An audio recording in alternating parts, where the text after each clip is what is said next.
Hello, Honors Chemistry, and welcome to Chapter 13 Review, where here we're just going to refresh our memory on all the conversion factors we know to date, which, it's kind of a lot. All right, so if we think back to Chapter 2, right, we obviously have our unit conversions, right, which go back to that SI table of prefixes, right, the English to metric conversions, right, so we have our, unit, these would be our SI and our English metric, okay.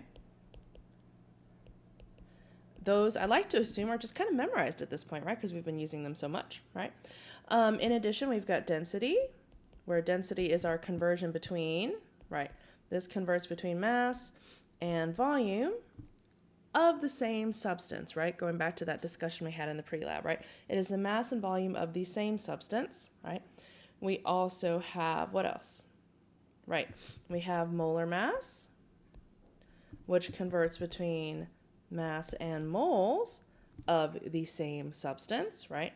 We've got Avogadro's number, which converts between, right, a number of particles and 1 mole of the same substance, right?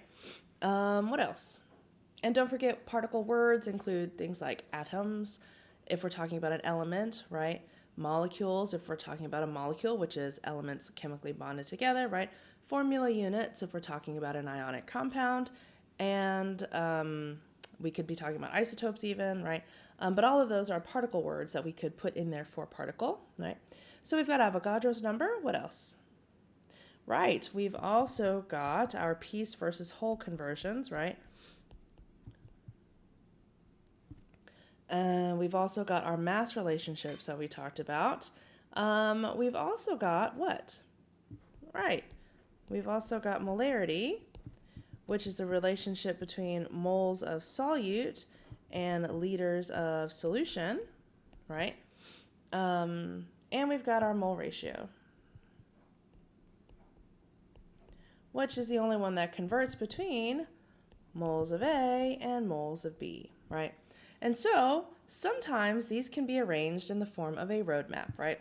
So I personally think that we can just memorize these and we will be well served, because if we know what it converts between, then we know when to use it, right? That's what seems to make sense to me. Some places will arrange them in the form of a map, right? And that if I want to get between moles of A and moles of B, the only conversion factor to get that done is a mole ratio, right? Which means I need to have a balanced equation, and I'm going to take those coefficients from that balanced equation, and that's going to apply here, right?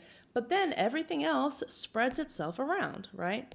So for example, I can talk about the number of particles, right? So the number of particles of A and the moles of A, I can convert using Avogadro's number, right? I can also convert between number of particles of B using Avogadro's number, right? So that's another option, right? We can also convert between, say, grams of A and grams of B using the molar mass of and our given substance and molar mass here, right? We could also throw in some density, right? We could be talking about the volume of A or the volume of B, and this would be density. And most often this is going to be if A is a solid or liquid or a gas,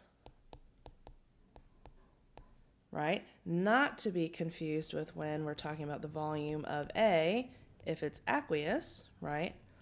Or the volume of B when it's aqueous, right?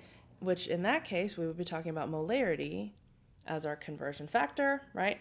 And so what this means, right, is that if we are trying to do or figure out a relationship, right, we just use our roadmap, right? If I'm trying to go from grams of A to grams of B, what that means is step 1, I will convert from grams of A to moles of A using molar mass.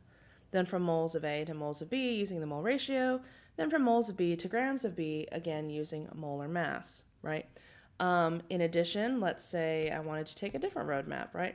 Let's say I wanted to go from particles of A to volume of B, and B is an aqueous solution, right? I would start from my particles of A, use Avogadro's number to get to moles of A, mole ratio to get to moles of B, and the molarity to get to volume of B. Yes? Does that make sense, right? So this is just another way to lay out all the conversions that we know, right? And some people find that helpful. You know, to each their own, right? I prefer just knowing my list, and I feel like that is helpful to me. Some people like something more visual, and that's one way to organize it. All right, so those are the conversion factors we know to date. Note that the piece versus whole, oh, I didn't mean to erase that. I thought I was still on the highlighter. So piece versus whole, right? Those conversion factors we would use on an as-needed basis, right? They don't really fit in here very well, right? But those go back to chapter 6. All right. Thank you for listening. Be good. I will see you soon in the last of the Chapter 13 review videos where we do a few practice problems together. All right. Be good. See you soon. Bye.